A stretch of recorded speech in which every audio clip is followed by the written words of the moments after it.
Well, I'm back. I've been like on this like hiatus. I just been out for a minute, but I'm back. A little under the weather. Hope everybody is doing well. I'm kind of feeling a little bit better than I was. So I hope that you're able to join me today. We're going to be talking about some ancient symbolism in Freemasonry and how to communicate that ancient symbolism and what it's really all about as far as communications amongst brothers. Greetings, everyone who's coming in, who's coming on. I appreciate that you would share the video. I appreciate that you would tell someone about the show and what we really are all about. So definitely I want to welcome everybody to the show. I'm going to cut on this little light back here because the sun is beginning to set in the west. So we're going to get it on. But definitely, I want to welcome everybody to the show tonight.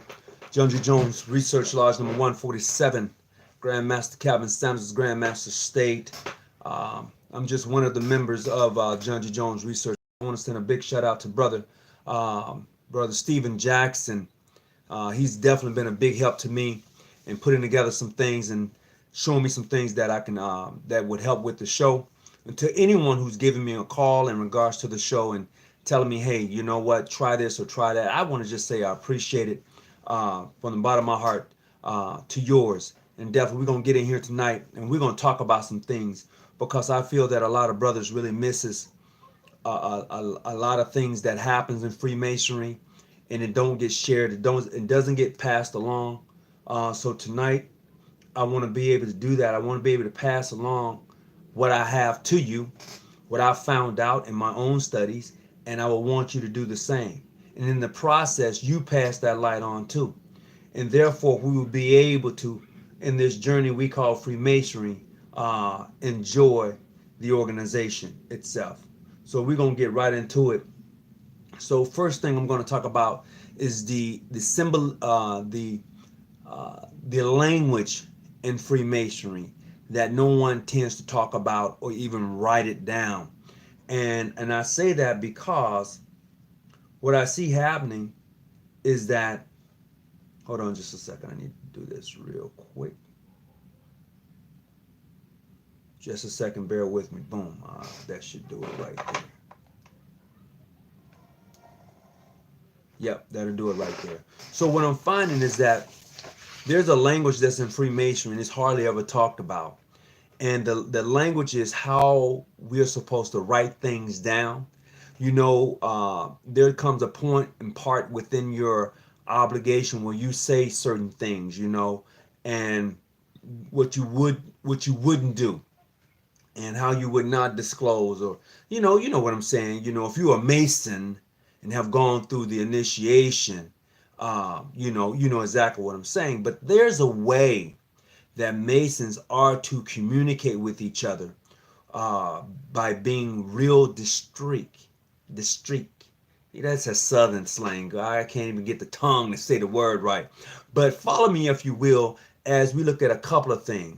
First, we're going to look at the essential secrets of Freemasonry, which we all know. We all know the essential secrets of Freemasonry is the password, the grip, or sign, and that's just the essential secrets. But the universal language of Freemasonry is one that we're going to be looking at. The universal language of Freemasonry. And then we're going to take a look at landmarks, not in the essence of those 24, 25 landmarks that are written down, but are landmarks that are in Freemasonry that cannot be changed. They're universal across the board. It's just the idea of applying them and looking at them from a different point of view. Let me share with you something I was just looking at. Now, I'm quite sure some of you are pretty familiar with this. You've probably already seen this before, right? Now, this up here says, I am that I am. This down here clearly says, ancient, free, and accepted Masons. Now, you see 3 dots in the middle, right? You see 3 dots here, see 3 dots there. Now, usually what happens is those 3 dots mean something. Now, I'm not going to tell you what they necessarily mean here on the show. I'm not. I want you to go and research that for yourself, because there's a certain way we as Masons need to understand our way of communicating, because it's a lost art. You can't see the picture. Can you see it now? How about that? Yeah, bro. Thank you for yeah. I see you posted that word up for me. Thank you. I appreciate that. Can you see the picture now? So there's a way that we can communicate, that we're able to pass on letters and information without anybody knowing what it says. But what happens is that we bypass that. We look at that from a whole nother point of view, and we really skip what Freemasonry is supposed to be teaching. Hold on, I think this is my son. Hey, Charles, you good? What? I said, you good? I'm always good. Are you good? Yeah, I'm doing my show now. I don't want you bothering me. Then I'll just talk to you later. I'll call you. Okay. All right. That's my son. That's one of them. So anyway, no sir. All I hear is audio. Well, if all you don't see, dang, no sir. All I hear is audio. Oh man, I'm sorry. So can anybody? Nobody can see the picture? Really? Can anybody see me? Can anybody see me?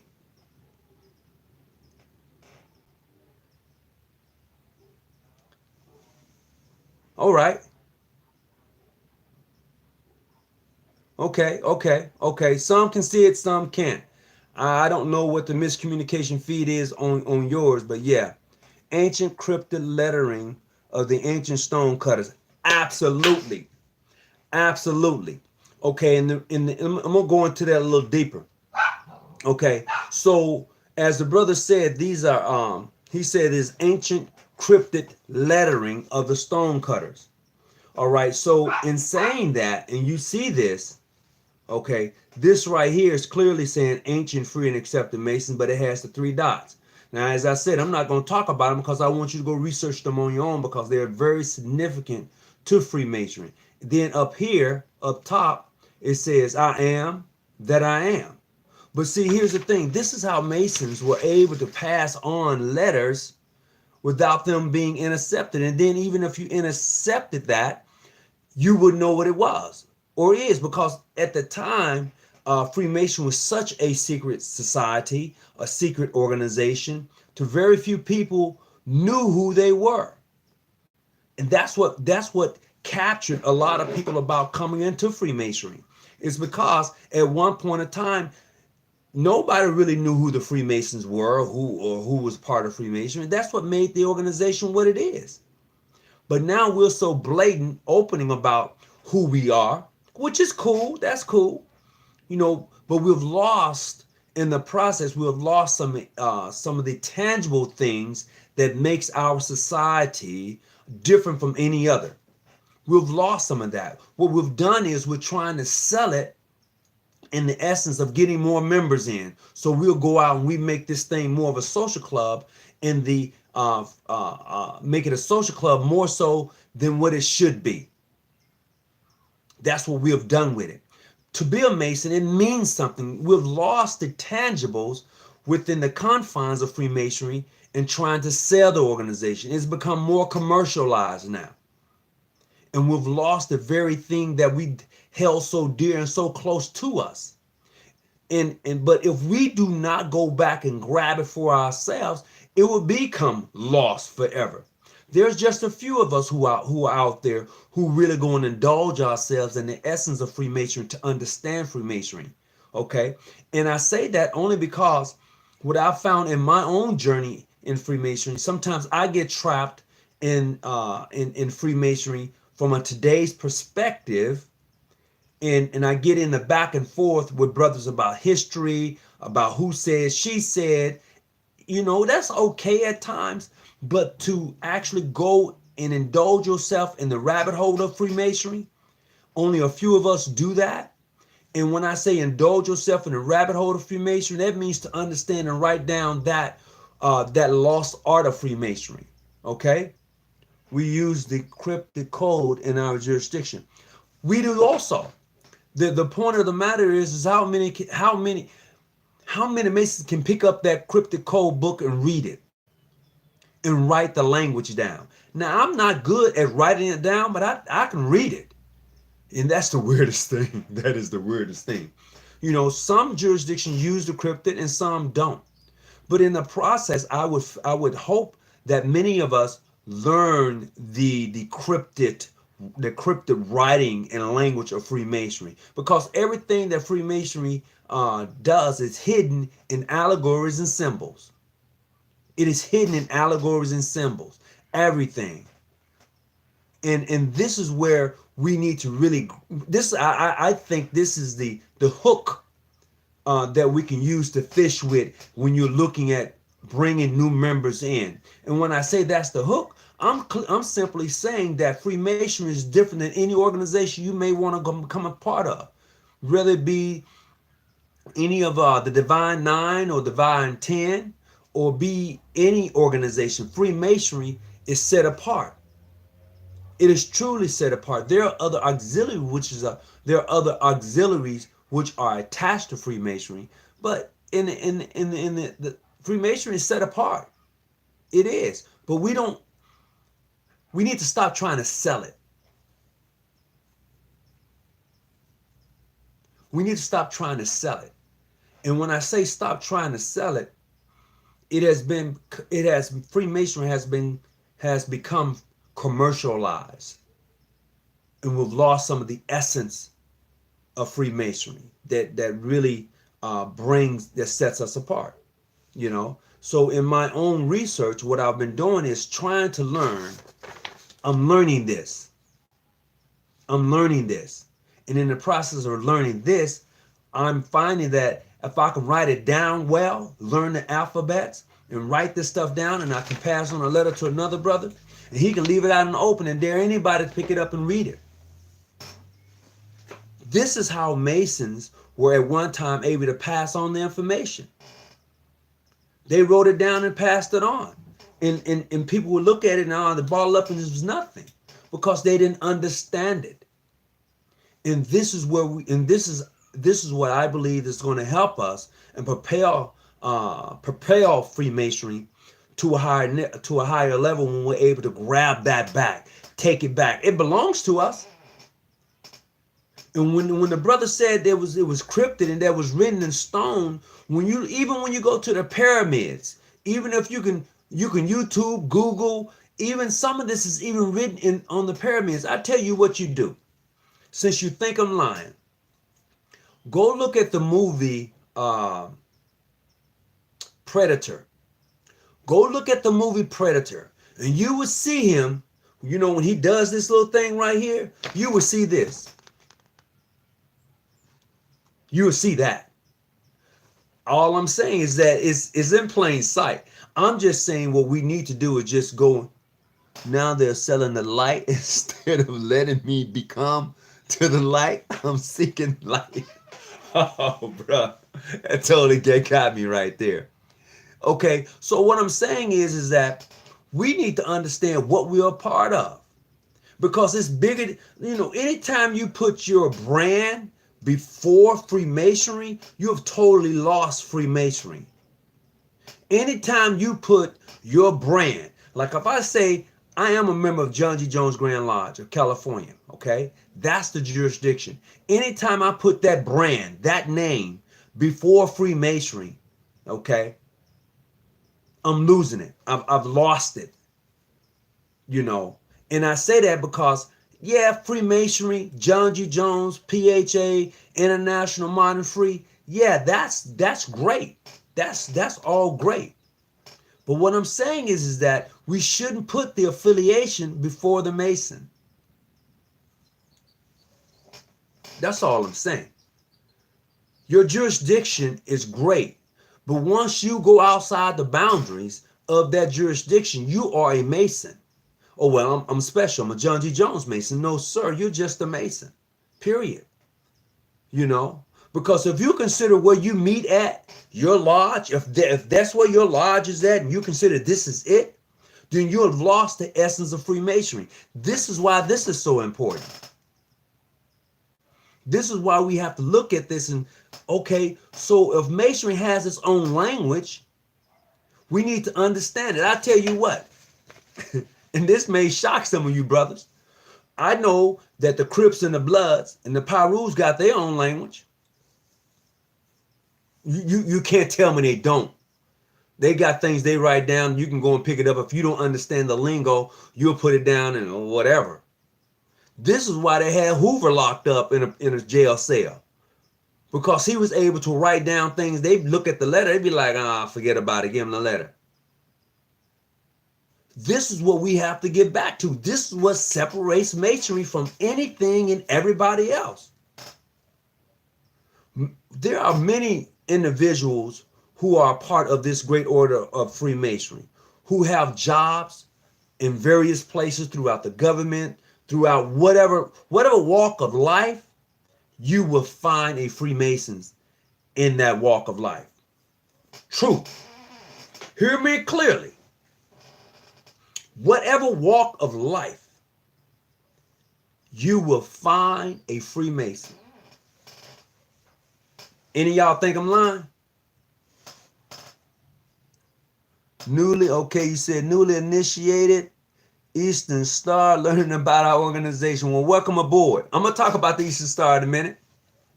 And I can say the same thing for the sisters. Including the Eastern Star. They have their own language. Okay? Now, the sisters have 5 points, and you hear me say it all the time. But each point has a sign. Each point has a symbol. Each point has something that distinguishes it from anybody else. Hello? Hello? Guess they didn't want nothing.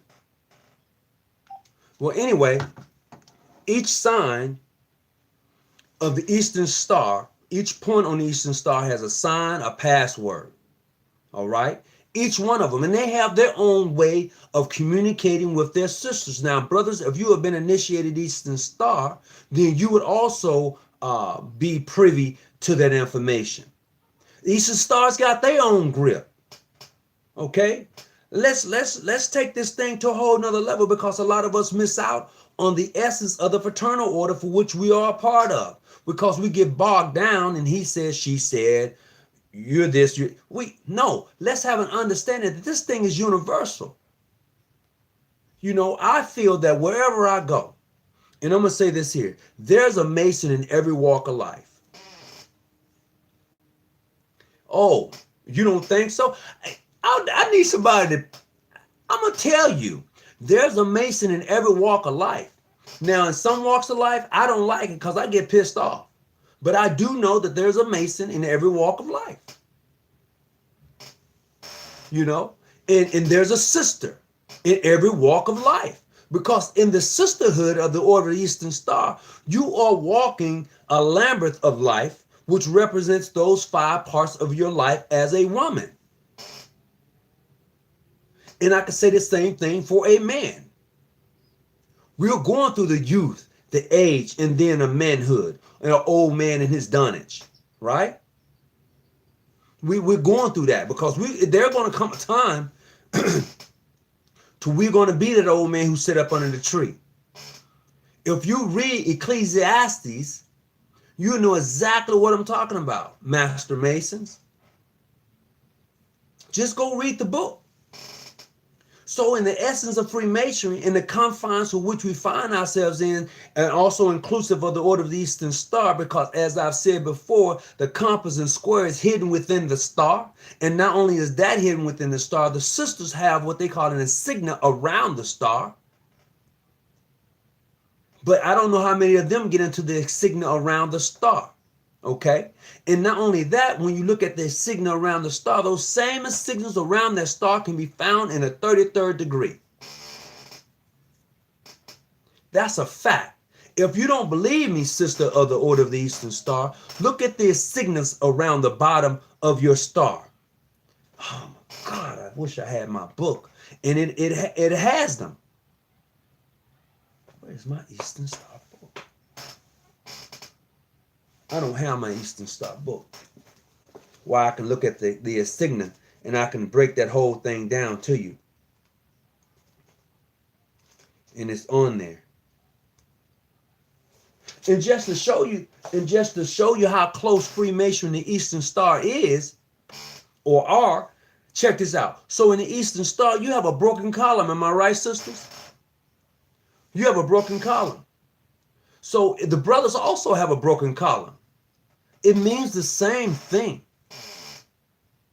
It means the same thing.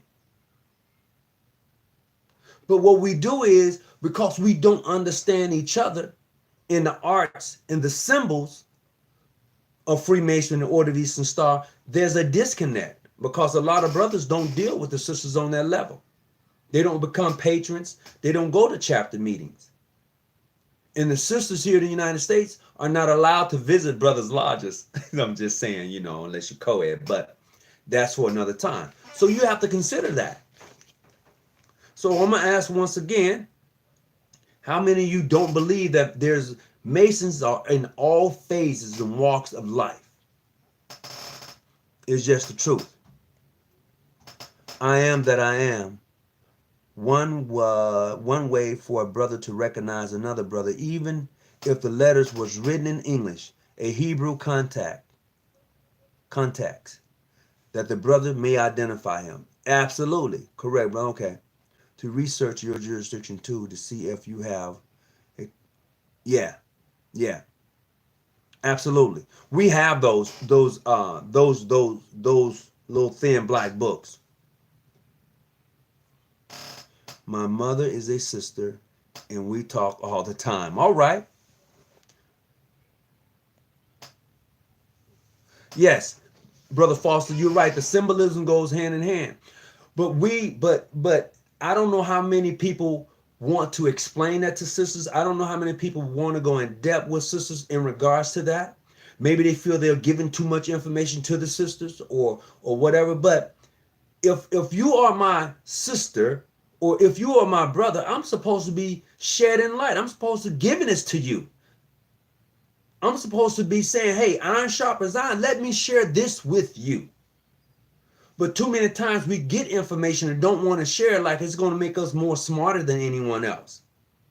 But what I'm trying to say is that if we get back to the ancient customs of Freemasonry and the Order of the Eastern Star, it'll be a great fraternal order. And I'm not saying that it's not a good one now, but I'm talking about the essence. And when I say the essence, and I'm an old head now. Oh boy, I never thought I'd hear the day I say that. But I'm an old head now. So I've learned from those who came before me. And in the process of coming in during that time I came in, there was no internet. There was no tweet. There was no Instagram, none of that. So when I came in, here's your book, here's that book. You had to go and do that for yourself. You couldn't Google anything. So what we have now, we have instant gratification as far as learning. We can just Google it. It'll pop up. But I would tell you, not only do you Google that, you go get a book to match that. Because even with Google, there's some misinformation. And I would prefer getting a book that was written long beforehand and finding that information out. There's nothing like a good read. Okay? And then when you do that, even when you Google that information, make a copy, put it away, start your archive, build your connection with that. Because what you're going to do is that when you begin to go back and indulge yourself in what you have in that connect, man, it is so much, it is awesome. And that's the beauty of Freemasonry. When you're able to do that. And a lot of us are not able to say, I'm going to write this down. A little gameplay where you're able to learn and to teach at the same time. Because a lot of Freemasonry, a lot of it is lost. A lot of Freemasonry is lost. I do it all the time. There are things that are not obligatory, meaning obligation or converted or adopted, related that can't be shared. Everything is in a ritual, is not a secret. Absolutely. Brother Foster, you're absolutely right. In fact, the ritual simply means a guide for ceremonies. That's right. Absolutely. You know, if you can get into that ritual, okay, and then begin to break that down on an esoteric and esoteric side of things, you will see masonry from a whole nother level. And this is what is meant in the process of you elevating and you raise and you being brought, what's the word, raised above or brought above, or you're coming up, or you're being enlightened in so many words, to a new level in Freemasonry. This is why when you take that journey down that rabbit hole, be careful. Brother, I think that's Brother Robert. He's, I want to say Brother Rob Lowe. That's what I want to say, but I'm not. Is that Brother Rob Lowe? You know, when you take that journey down that rabbit hole, it changes your whole perspective about your jurisdiction. It changes your whole perspective about Freemasonry. It does. Brother Brandon Lewis, I don't know if he's on, and I asked him about it. You know, when you go down that rabbit hole and begin to understand what you are part of, it should change your perspective, not only about Freemasonry, but about your jurisdiction and what they're teaching you. Period. And when it does that, then you see Freemasonry from a whole nother point of view. And when you see it from that point of view, man, ain't nothing like it. You understand why it was so hidden. You will understand why it was hidden for so long. And why a lot of us still don't understand what we're a part of, because we think it's this social club, this little friendly thing that I'm a part of. It's bigger than that. This is not a friend. You build friendships around it. You do. And that's a great thing. But when you become, when you begin to infiltrate or get in it and travel that rabbit hole, no, you can't talk to some people. You can't, because some people are not going to be ready for what you have to say. True, most secrets that are kept secrets are told from mouth to ear. Absolutely. Elevate. Thank you, Brother Foster. Elevate. If that's the case, why do most jurisdictions stress secrecy on the rituals? Look, most jurisdictions stress secrecy on the ritual because it's yours and you shouldn't let it get out of your place. Okay? That's number one. Number two is that if you indulge yourself in the ritual of Freemasonry, it would take you on a journey, but you have to be willing to go down the rabbit hole. That's all. And I know in my process, I've taken a slow process down the rabbit hole because I want to be able to come back out. It's too many doors. It is just too many doors. And some of us manage to get trapped, and boy, you be like, damn. And that's for real. I will scare you, wake you up. Yeah, for real. Okay, I'm just wondering for my own insight. All right. You have your book, Masons, Esoteric Lodge Masons. Okay, all right, okay. I can get with that. Those who are within and those who are without. Okay, Brother Howard, I can see that. I can see that. And on top of that, when you are able to view when you are able to view Freemasonry from another point of view, then you will understand some of the teachings even in the Bible. When Christ spoke, he said, the things you see me do, you should be able to do. You will be able to get to that level. And a lot of us don't get to the level because our minds are trapped and we don't take time to meditate. We don't take time to free our minds from the day's activity. We don't take time by ourselves to really relax. I ain't talking about relax and have a drink, relax. I'm talking about relaxing, breathing, and channeling your energy. Okay, channeling your energy. you know, sitting and being quiet, quiet in your mind. A lot of us don't know how to quiet our minds because it's going. You know, when you're able to quiet your mind, man, it's a space, bruh. It's a space. Hear me. Greetings and welcome everybody who's coming in. I just want to say tonight we'll talk about the symbolic language of Freemasonry and how it's translated, and some of the great things in Freemason that we don't really focus on.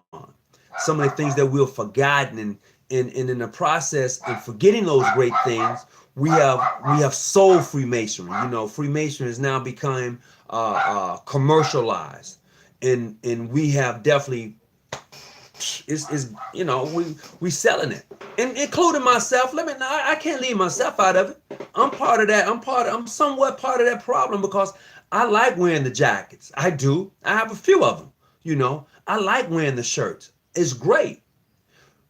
But when you get past that, you don't no longer have to wear that. Now, I like this here. Now, I ain't taking this off. I'm just going to be honest with you. I ain't taking it off. I'm not going to remove that. That's a fact. There's some things I'm just going to keep. But I'm saying in the process, we like the jackets, right? We like we like that. But Freemasonry in itself is not like the Greek fraternities. But we have brought that in. And when I say we, I'm speaking to the Black Masons. I'm talking to International. I'm talking to Prince Hall. I'm talking to Ancient, Free, and Accepted. International, Modern, Free, PHO. I'm talking to us. I'm talking to the Sisters of the Order. We have brought that in because we have either pledged in college. They look good with the jackets on, so we got the jackets on. We want to show where we at. Long ago, that was not something that was well accepted, because Freemasonry, that's how Freemasonry was separating itself from any other groups. And I say groups only because of other secret societies that are out there. We know that there are other secret societies out there, Masonry being one of the oldest. That's how they did it. You wouldn't know another brother to be a Mason unless he grip or a sister grip you, unless they whisper it in your ear. You wouldn't know. But we have sold it. What we have done is we've commercialized it, and we've lost. I'm not going to say we've lost it, but we're losing the essence of Freemasonry in the symbolic language for which it has. Its teachings that are great. Its philosophy. We're selling it, but we got to be able to bring that back in. You know, including me. I can't be left out of that. You know, that's including me. I may have to toss aside some nice jackets I got and say, you know what? I'm going to start looking at Masonry and practicing Masonry from this point of view. Because I would tell you this, as I said before, there are Masons in every walk of life. There are. But the next video I'm going to do is going to be called Second Chances. And there's a reason why I'm going to do that video. But my next video is going to be called Second Chances, you know. And when I get into it, you'll know exactly why it is called Second Chances. Because there are Freemasons who are a part of every walk of life. You may not necessarily agree with them, but brothers and sisters, Eastern Stars, there are Masons that are in every facet, every walk of life. And we're going to talk about that in my next video. It's called Second Chances. But tonight we're talking about the symbolic language, encrypted language of Freemasonry. So look, if you want to call in tonight. Hello? Hello? Hello? I'm not getting any answer if somebody want to call in tonight.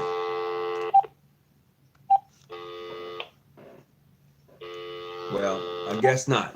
So look, if you want to call in tonight, you can call in at 619-286-0642. You can join the conversation tonight.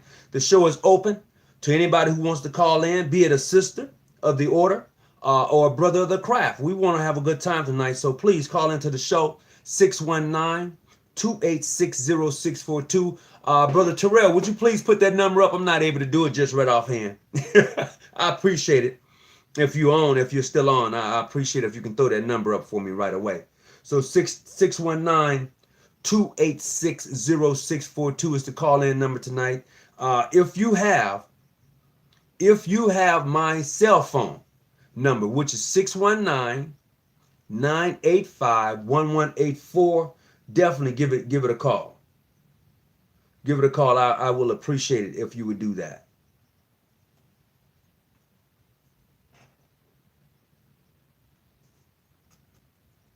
There you go. All right. You can see it right there. So I appreciate it if you would do that. Chambers of reflection. Oh yeah, definitely. I would say this here. For those of us who have been initiated into Freemasonry, once you have sit in the chambers of reflection, you should be reflecting upon things that are your past and your future. Your past and your future. This is why you sit in the chamber of reflection, because now you're going to reflect on some things, because now you're going to be introduced into a new part of life, something new to you. You may have read about it, you may have heard about it, but now you're going to really get introduced to it. Meditation is the doorstep to concentration. Absolutely. It is. So many of us in the order are closed-minded. That's because many of us don't want to go down the rabbit hole. That's why that is. Because it would scare some of us. It would. And I'm not just kidding you. It would, because even in my own journey, I've questioned the fact that I am a Freemason. But once I got over that, for me, hey, I'm good. I'm good to go. Because if I meet another brother who truly understands Freemasonry, truly can get it, that brother right there, we're going to be all right. Because it's going to go past it's going to go past that small talk, your jurisdictional thing. It's going to pass that. It's going to surpass that. See, a lot of us are hooked on jurisdictional things. We are. I was like that at one time. So, I'm a did. Yeah. I was like that at one time as a young inner apprentice and even as a young master mason. But as I matured in Freemasonry, as I moved forward and began to really look at it, and I seen the elders in my lodge and how they carried themselves, and they weren't tripping, and I checked them brothers out. And I'm like, wow. I checked them out, how they walked into the room and how they present in the room, and I watched them. And then I was like, okay, I like that, So I had to kind of start to subdue my passion. So when I seen a brother and he had his jacket on or whatever, I had to just say, how you doing, brother, and keep it walking. I didn't have to Q&A him. The mere fact of me saying, hey, brother, how you doing, and kept it walking. He understood, or she understood, hey, sister, how you doing, with a grip. They understood exactly who I was. But what happens now is that we're so lit up, we're so caught up, we're so Googled up, to we're missing out on those very fibers, and fabrics and things that brought us together in this thing anyway. And my jurisdiction is not just one of them. Multiple jurisdictions do the same thing. It shouldn't be that way. It should be the simple way of saying that my lodge, my chapter, is when I step outside a building. That's where I began to really integrate into Freemasonry. And then in Freemasonry teaches you that you should open your mind. If you read any of the writings of Manly P. Hall, which is one of my favorite guys, and any of those other astute esoteric brothers who have written great books on the ancient customs and symbols of Freemasonry, you no longer would think the same and see things the same. This writing right here, is what you're going to begin to look and see and study. This is what you're going to begin to concentrate on and break things down. You're no longer going to be talking about that small stuff in Masonry. You're going to be looking at it from a whole nother point of view. You're going to begin to really be able to break down some things in Freemasonry. You're not going to see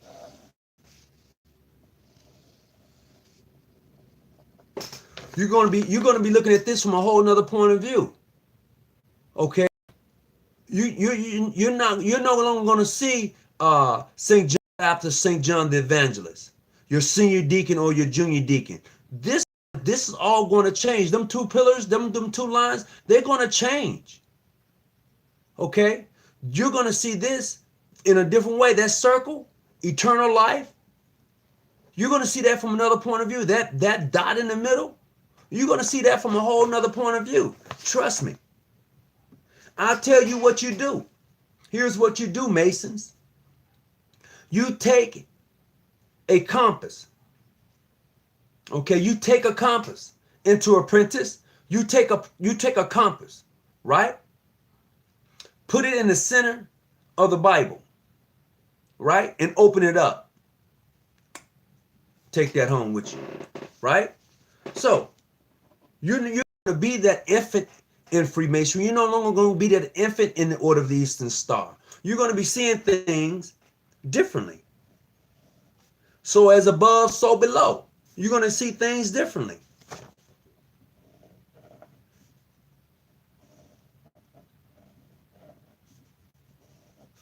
And I say that because we don't set aside and practice the same thing. And when I say the same thing, we don't set aside and practice it.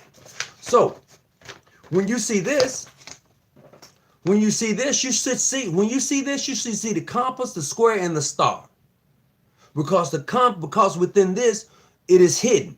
The square and compass is hidden all up in here. And so is the Order of the Eastern Star. But what we do is we look at our Star David. And it's not. It's hidden. Everything is cloaked. It's hidden. You have to be that individual as a Mason, as an Eastern Star to go get it. I don't know how many of us want to go down that rabbit hole. How many of us want to travel that way? Because when you take the points off of here, you'll find the compass and the square. You'll find it, okay? You'll find the compass and the square when you do that. This is why in the chapter of the Order of the Eastern Star, the ladies wind the labyrinth. Okay? In the lodge, we square. Not all lodges square either. Let me clear that. Not all lodges square. Okay? I've been to some jurisdiction, they walk. Let me tell you what they do. In some jurisdictions, okay, they have an auditor. Okay? Some jurisdictions have an auditor. The auditor is the only person who can walk around the lodge. Not your junior deacon, not your senior deacon. He's the auditor. He's set aside. He sits on the left side of the Worshipful Master, okay? In a corner. He is the auditor. He has a rod. His rod gives him the authority to walk around the lodge in a complete 360-degree circle. This is why it's important that you, brother Masons, and including you sisters, go to and visit other chapters, other lodges besides your own. And you will see something different than what you are seeing in your own jurisdiction. Okay, so this auditor who has permission to walk around the whole lodge, 360 degrees, all right, a complete circle, that is his job. Every time he stops at a station in the lodge, he takes his rod, he hits it, boom. He puts it out, boom, showing respect to the station. That's how it's done. That's in another jurisdiction that I went to. And I was like, oh, okay. And I asked, I said, well, who is this guy when he's the auditor? So this is why it's important that we study Freemasonry. This is why it's important that we learn when we travel and we sit and we watch. Because the way you do things in your jurisdiction is not necessarily the way it's done in another jurisdiction. It doesn't mean that they're anything better or less than. It's just different. Because let me tell you this here, the landmarks of Freemasonry. The landmarks of Freemasonry. And I'm saying the landmarks because most of us think of the 24, 25 landmarks of Freemasonry. Those are Johnny come lately. I'm talking about ancient landmarks of Freemasonry. Oh, you didn't know that there was ancient landmarks of Freemasonry that came before those 24 landmarks? Oh yeah. Let's take a look at those things. See, this right here, stone cutters, right? The brothers say stone cutters, all right? So what happened is, when brother was traveling, this is how Masons were able to find and to go. And I'm going to tell you this is connected to the Underground Railroad for those free slaves too. I'm going to show you the connection. So what they did before, in ancient times, when brother was traveling as Masons and those stone cutters, and they cut signs and symbols into stone, that was to show the direction for which the brother was traveling and who they were when they was traveling. That's why they did that. Okay? So when you got to a particular place and you was able to recognize that particular cut, you understood who cut it, you know, how it was made. You understood this language. You understood this because, like I said right here, this is ancient, free, and accepted. So if I wanted to let you know what I was, I just simply wrote it and cut it in a stone. Now, if you look into your obligations, brothers, if there was a certain word that's down there after you have promised and swore that you would not do certain things, right below there it says something in addition to, and that is what gives you the right. It gives you the right to do this, to cut it into stone. It gives you that right. And if you don't, and I can't really say it on the show without really giving it away. So after I go off tonight's show, and if you want to call me, please do. We can have that conversation. I can tell you exactly what it is. If you're a Mason, that is.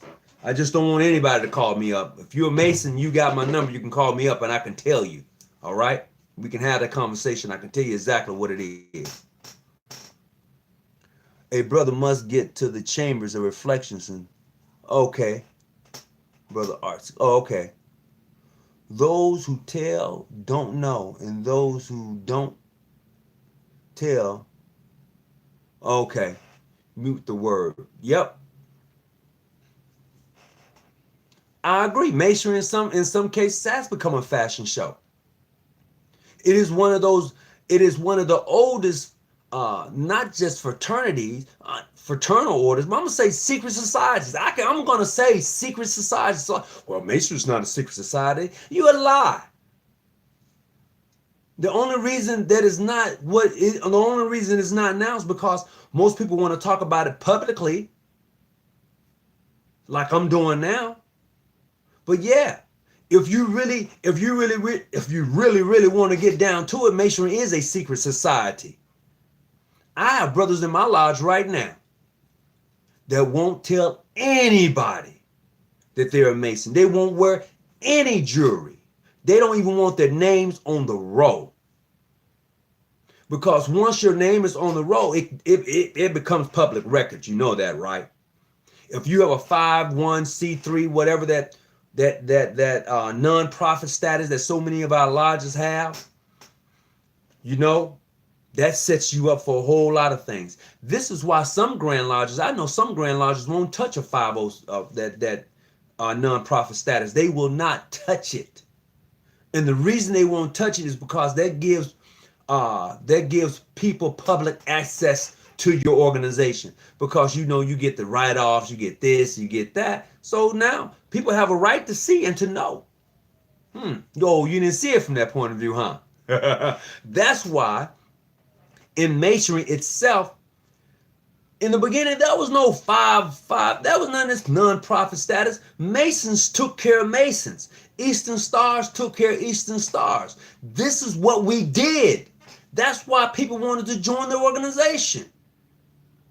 Because they know once they became a member, it was like It was all there is to be. You know, when people talk about being a Mason in those days long ago, they really meant that. Because of the essence and characters of a man and of a woman who became members of the Order of the Eastern Star Masons. They meant that. So that's why you was able to go and knock at a brother's house at 3 or 4 in the morning, and he or she or sister, they got out of bed for you because it was truth. But that truth now is selective. It's selective. It is truly selective. And we need to get off the soapbox and bring back that greatness to the fraternal order. I'm talking to all of us. I don't care what jurisdiction you in. This is not about your jurisdiction. This is about masonry and Masons doing what they should do. You know, within this great body of the fraternal order. This is what that is all about. Oh man, I know I had it. And I'm asking that each of us join in and bring that thing back. We have to. You know, we have to bring it back. You know, I believe and I feel that it is my duty to definitely do that. It is my duty to do exactly that. To bring back the essence of Freemasonry, to carry and to be that. You know, if I say I am that I am, be I am that I am. Stop limiting, Stop putting a limit on yourself as a Mason and as a member of the Order of the Eastern Star. There's so much negative stuff out there. We need to change the narrative. So once again, if you want to call in tonight's show, you're certainly welcome to do so. That number is 619-286-0642. You're definitely welcome to call in tonight. And I definitely want to welcome everybody onto tonight's show. We're definitely trying to get this work in. What I'm trying to bring to you is when I was talking about those landmarks. Let's get back to those landmarks. Now, I've met one person. Now, I've met a couple, but this one in particular, he's on tonight's show, Brother Ron Foster. When I first came across him in out of Texas, I don't know if he's still in Texas or not, but I came across him in Texas, and I seen this brother walk the floor and off the top of his head quoted each of the landmarks. He quoted each of the landmarks that are written, those 24, 25 landmarks. He quoted them. I seen the brother do it. I was impressed. I'm not gonna lie, I was impressed. I was like, damn. For real. Now, in my studies, I've come across what I would call ancient landmarks. Those landmarks that was in place before those that we so subscribe by in the Macis jurisprudence. I'm talking about before the Macis jurisprudence. I'm talking about those landmarks. Now, how many of you think about those landmarks? Or how many of you do? How many of you know about those landmarks? The sisters have landmarks too. Can somebody talk back to me right now? How many of you know about them ancient landmarks? The ones that was written down before the 24, 25 ones that we look into Macis jurisprudence. You know. So and I'm gonna help you out with it. You know, those landmarks have been around and it has established and was established in Freemasonry because when you traveled, you had to know them. So let's take a look at those landmarks.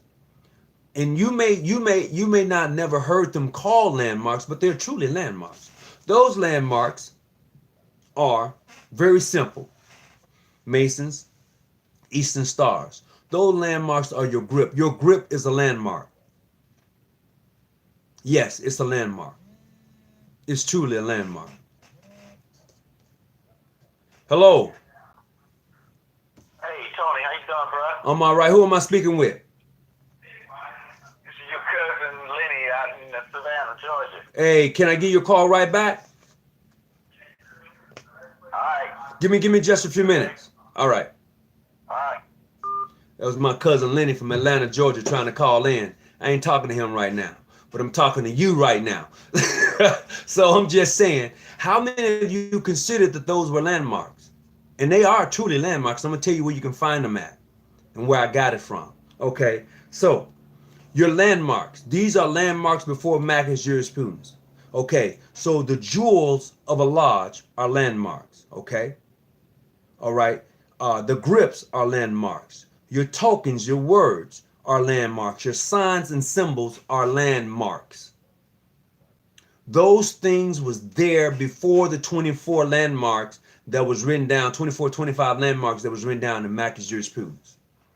Those are your ancient landmarks. Now hear me clearly once again. Your ancient landmarks in Freemasonry, sisters and brothers, are your grips, your signs, your words, your tokens, including your obligation. Those are ancient landmarks. They are. Those are ancient landmarks.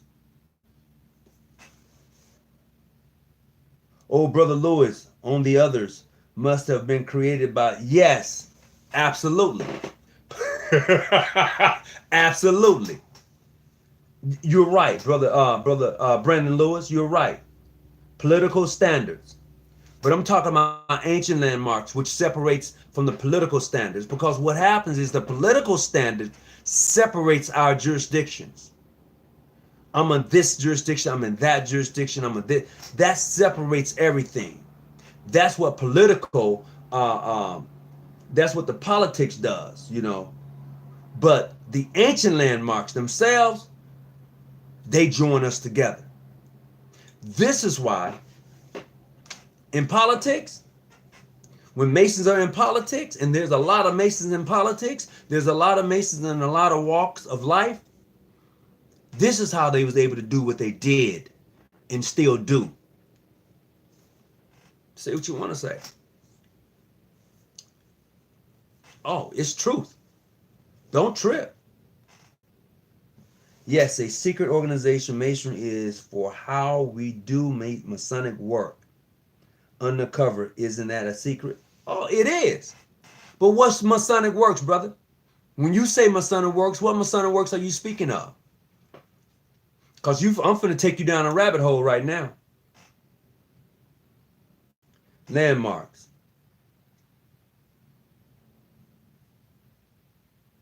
Mm-hmm. Thank you, brother. Illumination. Illuminated light. What's up, Freemason Unlocked? I can't get used to calling you Freemason Unlocked. I can't, man. That illuminating light. I don't know if I can call you that, bro. I mean, granted, I'm you Freemason Unlocked to me. I don't even know your real name. I got it in my phone. But I'm just saying, that's between you and me, bro. For real.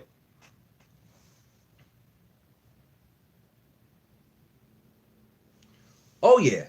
Yeah, that you're right, brother Terrell. That's on the perspective of the 25 landmarks. But what I'm talking about is those other ancient landmarks, those which identify strictly to Freemasonry. Those landmarks, those ancient landmarks, those ancient customs. Because see, Freemasonry, Freemasonry doesn't have boundaries. Okay, and when I say don't have boundaries, because what happens is when you go outside of your jurisdiction, you're outside of the boundaries of your jurisdiction, right? But Masonry, in its context, in the confines of Freemasonry, everywhere I go, everywhere I'm at, period, I should be able to find a brother Master Mason or a brother Mason, period. This is where we're at. Brother Maddox, welcome to the show tonight. We are a society of secrets, not a secret society. Well, Brother Maddox, I'm going to agree to disagree, because what I've learned here recently, when you say we are a society of secrets and not a secret society, the only reason that was reversed in my own research is that was to get people to come in so we can be more of a commercialized. We're not a society. We're not a secret society, but we're a society of secrets. And you say that because you know that I'm a Mason. So no, it's not a secret. All right. Got it. At one point in time, Brothers and sisters did not wear jewelry to identify themselves as Masons, as Eastern Stars. So this is where being a part of the organization becomes secret. Right now, and you can YouTube this, and it's as a matter of fact, it's from the BBC. The United Grand Lodge of England will not publicize who their members are. They won't do it because they said there's a backlash that when people find out that you're a Mason, that they feel a certain way. So it's a backlash. So they will not publish the membership roster. They won't do it because they know in England there's a lodge that is and they meet in Parliament. There's a lodge for Masons to meet in Parliament in England. Hear me clearly. There's a lodge, okay, for Masons that are a part of the Parliament in England, and they meet there. And this has a lot of people over there upset because they're saying, why do Masons have a lodge in Parliament that only they can go to? So I'm just saying, so when you say that, oh, Masonry is not a secret society, but a society of secrets, tell me why them brothers who are Masons, who are not Masons, can't go to that lodge that are part of Parliament, which is a part of the government. You have to be a Mason to go there. I'm just trying to look at it from that point of view. I'm not trying to debate, but I'm just trying to show you another avenue for which Masonry is a secret society. And it's not secret now because it's so out there. You can go buy the books, the literature, just so out there. But I guarantee you, the essence of Freemasonry, when you begin to indulge yourself in it, brother, that's a rabbit hole that if you go down, you better drop some breadcrumbs along the way. But we are not a secret society as what we do to prepare ourselves for public work is done in private. All right, I can see it. And I think that's the same thing that Brother Maddox was trying to convey to me.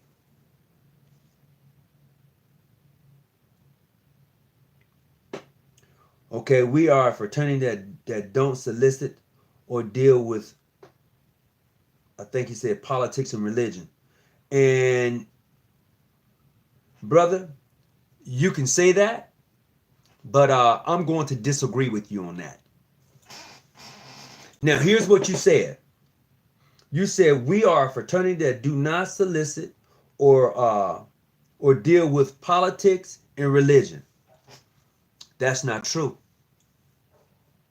That is not true. If you go watch my video, Scottish Rite, Freemasonry, we clearly dealt in politics. We clearly deal in religion. We do. We do. It's a fact. It's in the history of Freemasonry. Not only in the United States, but around the world. We do. It's clear that we do. I understand what you're saying, that in a lodge that we should not talk about politics and religion. But clearly, politics and religion is involved in Freemasonry. It is. And I will tell you this, if you don't think so, why did the Grand Lodge of England pull recognition from the Grand Lodge of France when they pulled the Bible off the altar? They told them that they was irregular. If they did it, they would pull recognition. The Grand Lodge of France pulled the Bible off, so we would no longer have the Bible on the altar. And the Grand Lodge of England pulled recognition. The Grand Lodge of France split. There's a National Grand Lodge of France and a Grand Orient of France. Freemason Unlocked. If I'm wrong, you can correct me, but from what I've read, that's my research. I'll stand by it until you can show me something different, because I know you deal in those type of rights.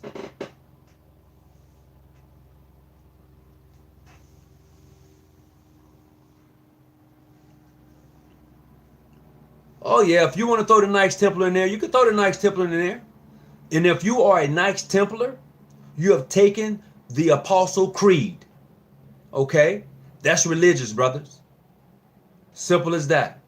Lady Knights of Templars, The same thing goes for you too. That's religious, brothers. So when you tell me that Masonry don't deal in religion and politics, you're fooling yourself. Let me tell you why you're fooling yourself. Politics. Here's politics 101. Brothers, we have in our elections for Grand Lodge officers, right? There are brothers that come to the meeting that you ain't seen all year long. They pay their dues, but you ain't seen them. Now it's election time. They there support Brother Johnson.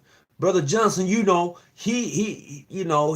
okay. He come to the meetings, but he wants to become worshipful master.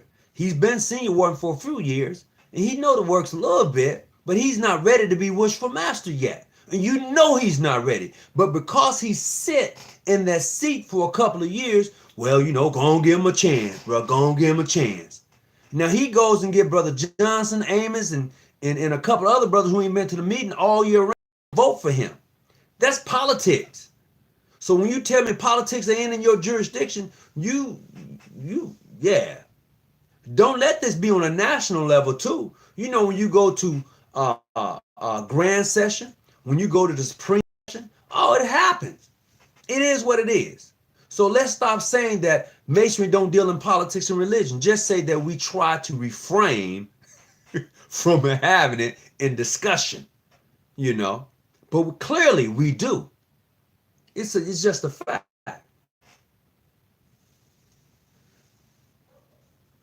There is Traveling Man, Apostle Creed in the Knights Templars. Hold on a second.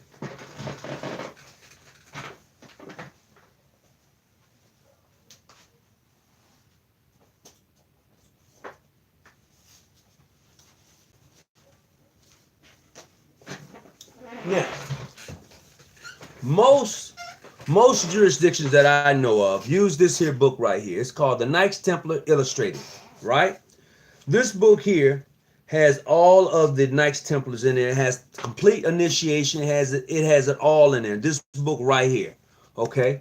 Now, some jurisdictions have their own Knights Templar books, all right? Some do. But in this particular Knights Templar book, you will find the creed. The creed. I believe in the let me see. I believe in Jesus.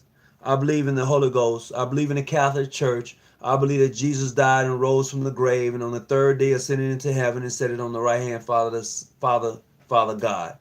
I believe in the Virgin Mary. I believe that's the basic Apostle Creed, okay? But it is definitely part of the Knights Templars. It is. It's in that book. So, let's see.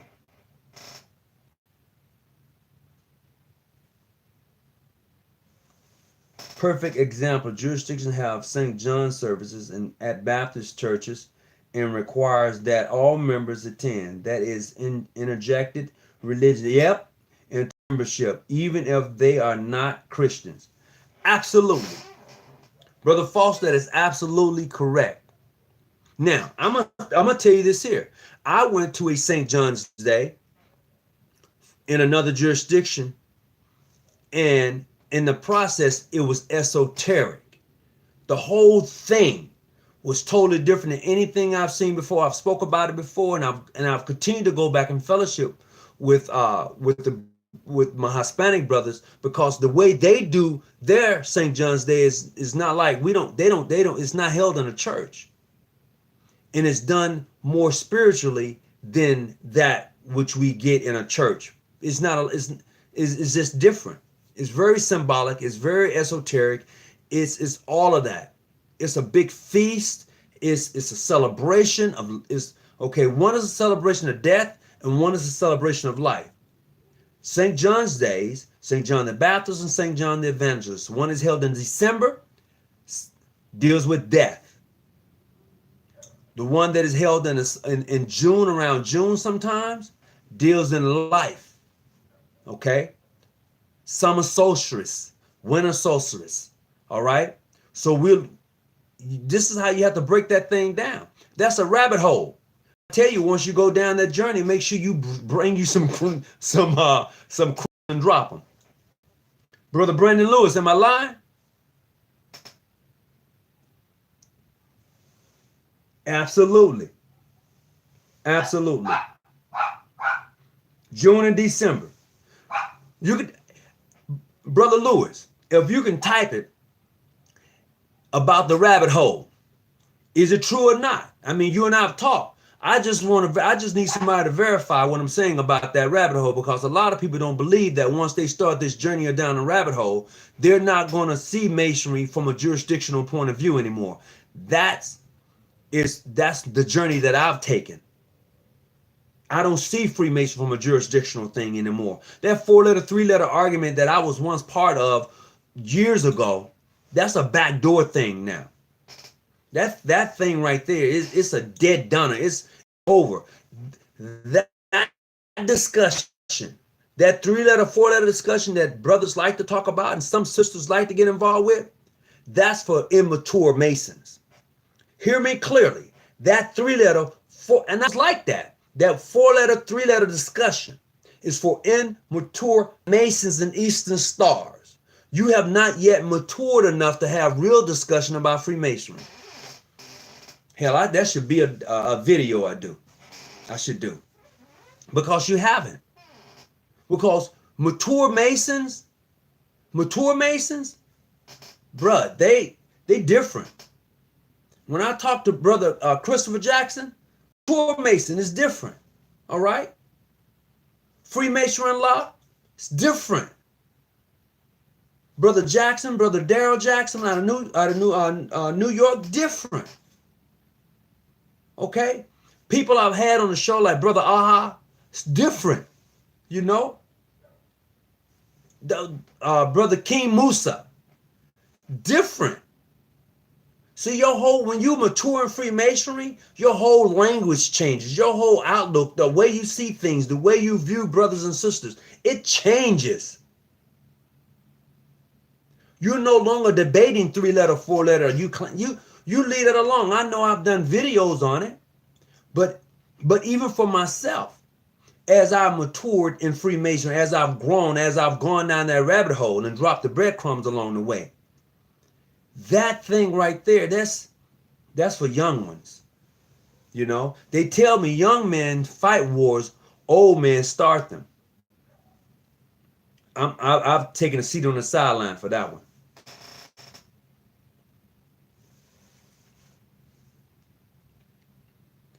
You're going to transform from the inside out. Absolutely. Oh, Brother Maddox said that that's the rabbit hole for you, huh? Oh yeah, brother. Some brothers can't have that conversation. They can't have it because they have not yet understood the thing that they are in.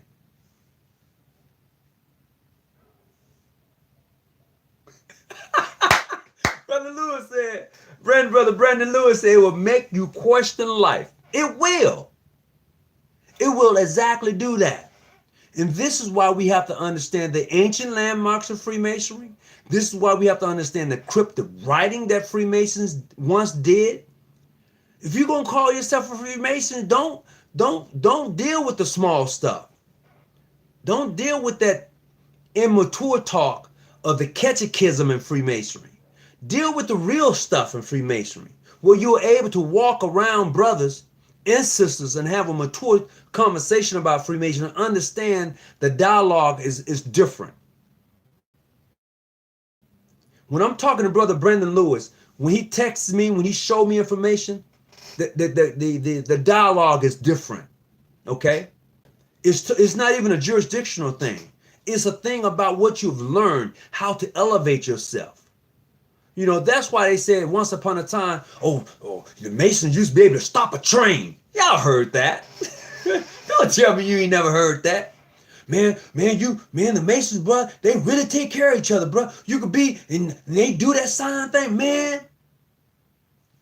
That is Masonry in the Eastern Star at its best. It is. Many of us have stories and have had adventures and things that we can talk about as being a Mason. We do. It crosses jurisdictions. The essence of Freemasonry crosses jurisdiction. We got the stories. We know the history. We've said them. We've done things that you would necessarily look. As a Mason, I'm speaking for myself. There are things I've done for other people, individuals, strangers who are Masons, and people look at me like, "Do you know him?" Oh, I know him, and I know her, and I'm going to do X, Y, and Z because I know them from this perspective. And if they are true to who they say they are, and they are proven to me that they are who they say they are, I'm going to do that. And it has nothing to do with jurisdiction. Nothing at all. That is the essence of a true, mature Eastern Star and Freemason. So when you wear the regalia, you're able to say, okay, you know, when you wear the ring and the emblems, you know, you're able just to see. You're able to see beyond the fog, you know, in the smog. This is why you can go to a movie. Now I'm gonna tell you, you can go to a movie and watch a movie, and it has a lot of symbolism in it. It means a lot. Sitting there and looking at it from that point of view, I'm at awe. I am, because I'm seeing stuff that other people who have not been initiated don't see it. You can read about being a Mason, you can go by the ritual, but if you have not been initiated into it, you're not going to necessarily see what I see from that point of view. You're not.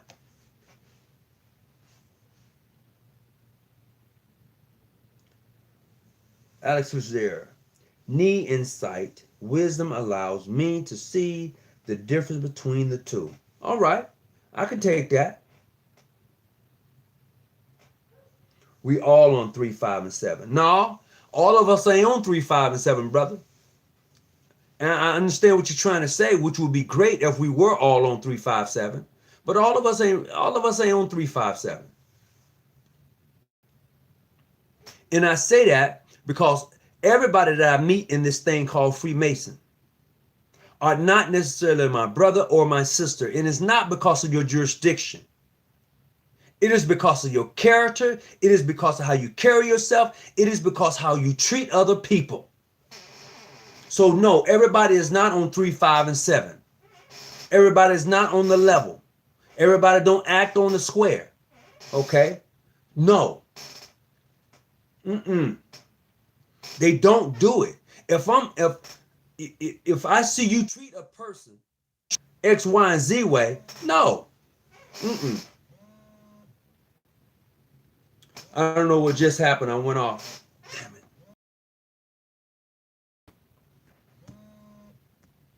Brother Melvin Little, how you doing? I don't know what happened to my signal. I was gone. I hope I'm back right now.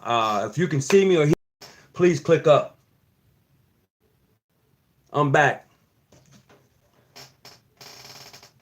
I'm back. So if you can see me or hear me, please click up.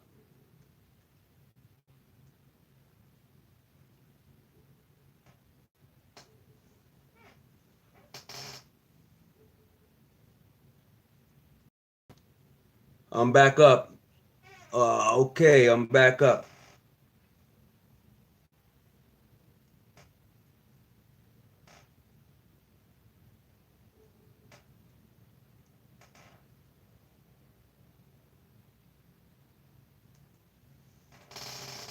Oh, hello, hello, hello. All right, you are correct. I'm with you. Okay, I'm back up. I don't know how many others can see me right now, but I'm back up.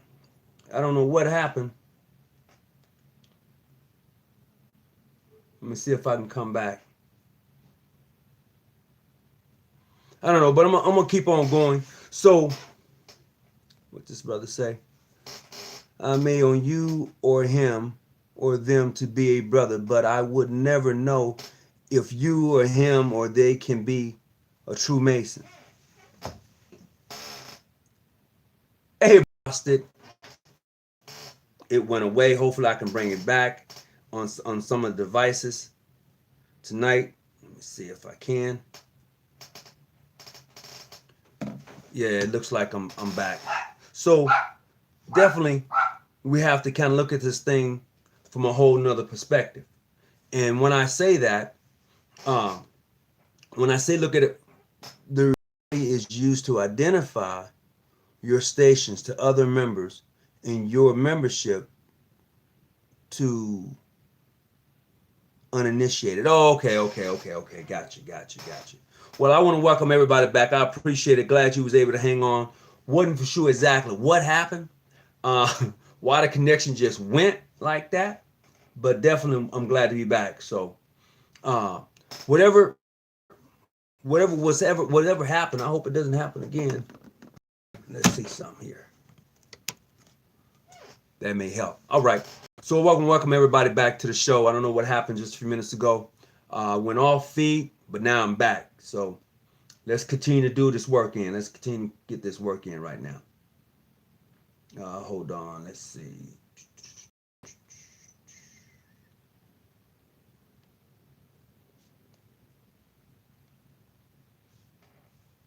I can't get that. I'm about to close it out. Clear everything. Boom. I'm working on something else. We just got to clear it all out. But anyway, so it looks like I'm up and going at it. So definitely we need to start considering Freemasonry from a whole nother point of view. Stop selling it. As the brother said earlier, a fashion show and all of that. And for the mature Mason and Eastern Star, we need to be the example for the incoming new brothers, the incoming new sisters. How to really appreciate the arts and sciences of Freemasonry, how to appreciate the sisterhood and what it brings to Freemasonry. The sisters add a lot to Freemasons. They do. They really do. The sisters add a lot to Freemason, the Order of the Eastern Stars. And I say that because a lot of jurisdictions wouldn't survive without the Order of the Eastern Star. But in the process, the Order of the Eastern Star needs the brothers. So we need each other in order for us to move forward in this quest, in this journey, in this labyrinth of life called Freemason, the Order of the Eastern Star. The brothers is walking upon the level of time to which no travel has returned, and the sisters are winding the labyrinth of life. Okay, you're fellowshipping with your sisters as you wind that thing, through their journey of life, whether it be good, bad, or indifferent. You should never leave your sister hanging. And just like in Masonry, we're going to have some differences, brothers. But we should be able to work through our differences to see the beauty of the organization. That's what mature Masons and Eastern Stars do. So when we get back to understanding the ancient landmarks of Freemasonry and the ancient landmarks of the Order of the Eastern Star, we see why they left out politics per se. We see why they left out religion per se. And this is why the Grand Lodge of France poured the Bible off of the altar, in my opinion, from what I've read. So what is the SVL? What is it? Sacred law, sacred volume of law, right? It doesn't mean that it's the Bible. For those of us who have been initiated, it doesn't mean that it has to be the Bible. I've seen some brothers that wouldn't touch a Bible in the Masonic Lodge, but that touch other holy books that they consider holy. And this is why the brother said earlier that it doesn't necessarily deal in religion, but it does. It does. But mature Masons have to be able to teach, have to be able to share. Mature Eastern Stars have to be able to teach, have to be able to share, have to be able to break down and to new initiates, be it the Eastern Star or other brothers, and tell them, look, this is how you carry yourself. We're not going to always agree, but damn it, we should agree to disagree and work together on the betterment of building each other up. And when we are able to do that, man, it becomes a better organization. The whole thing becomes great. But when we're not able to do it, we miss out on the very essence of Freemasonry and the Order of the Eastern Star. We miss out on it. You know, we miss out on it because of the journey. It's a beautiful thing. And I believe that somewhere along the line, we're going to have to all grow up.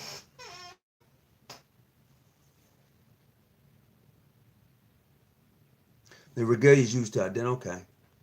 That's Brother Foster. All right. Glad to be back up. The foam god couldn't take you telling the truth.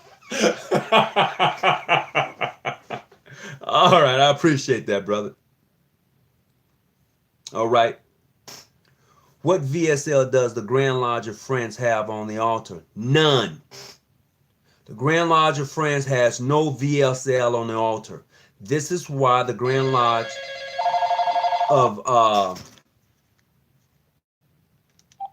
hello? Linda? No, hold on, okay? That's okay. I can talk to either of you. No, you can't. Not tonight. I'm too busy. So anyway, made me lose my thought. You know what? That's the beauty about going live, right? Everything and anything happens, and you can't retract that. You can't retract. You know what? I can't retract none of this. This is live, and this is the beauty of it. So if anybody want to call me and say, hey, you know what? I want to show you something different, you can do that. You can do that. This is the beauty. This is what we like about this show. I can't do or I can't be the Torah or the Quran. Volume of Sacred Law. Okay, so going back to what Blue Square said. He asked the question, what VSL does the Grand Lodge of Friends have on the altar? They have none. They removed it. The only thing you will find on the altar is a compass and square. That's it. And from my own personal point of view, I personally believe that's the way it should be. I believe that. I truly believe that. But I'm in a jurisdiction that says the volume of sacred law. In this jurisdiction, the volume of sacred law can be any book that a member of the organization deems to himself to be a volume of sacred law. Within the that has a rule of order. It must be based on rules of order. Okay. So your volume of sacred law in this jurisdiction could be your constitution and your Grand Lodge bylaws. It's a volume of sacred law. The rules and laws that governs your Grand Lodge. Okay. Some Grand Lodges have the Torah. Some have the Quran. Some have other books, other sacred books. You know, they don't all have just the Bible. There's a sister more knowledgeable than a graveyard in the chapters, in the lodges, because folks are scared to share what they know. Master Masons, masters of all religion, if he digs and finds it roots. That's the rabbit hole. Well, that's one of them. And when we fall, we shall be prepared to suffer our pains of all my former obligation. Oh, I remember saying that. It's balance of life. That's he said that's real talk. That's why I joined the first place.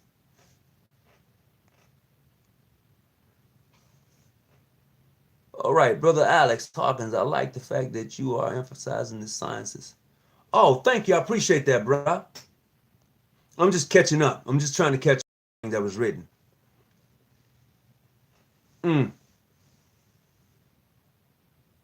There's a real tangible fear among some members that if they share knowledge and help to elevate someone, thinking they elevating or surpass them or take their positions. Brother Foster, that should be a video. That right there, That should be a video. We should do a video on that one. That's real. You and I, you and I should do a video on that one. No doubt. The God does allow you to work to the glory of the grand architect and use a VSL for your obligation. If you are not an atheist, they give you a choice. I would tell you this here. I'm gonna share this with you. I may have said it before, but I'm not sure. For those of you, I'm gonna share this with you. I'm just gonna share it with you. All right. Now that I've shared it with you, I'm gonna move on. Y'all will catch that later. Some of you probably already have, but I just wanted to share that with you. So, as some of us continue our journey in this thing, Freemasonry, I'm going to give everybody a big shout out from all the jurisdictions, be it what it is. The fear is not from advancing, but the misuse to the determinant of humanity. Brother Fitzgerald, you said a whole lot. So I'm going to get ready to sign off tonight. I hope everybody's enjoyed. Wait a minute.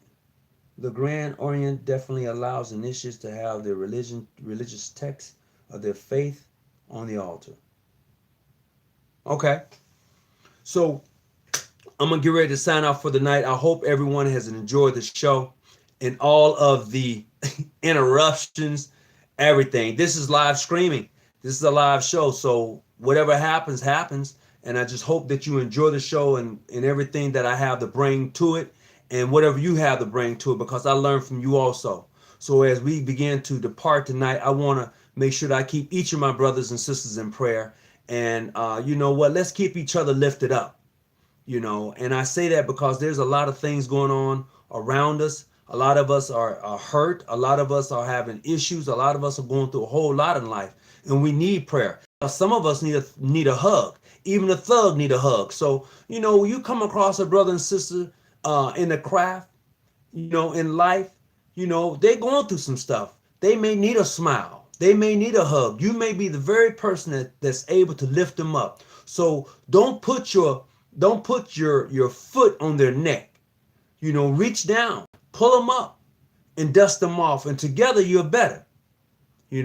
So I'm gonna sign off tonight as always. Whatever you do in life, keep your light on and stay out the bushes. And if you want to call me on a free line tonight within the next 15 minutes after I sign off, if you want to give me a call after I sign off, you're welcome to do so. 619-286-0642. Please do that if you want to. And we can talk a little bit more offline, but that's on you. Until I see each of you, whenever I see you, I wish you Godspeed and God bless you.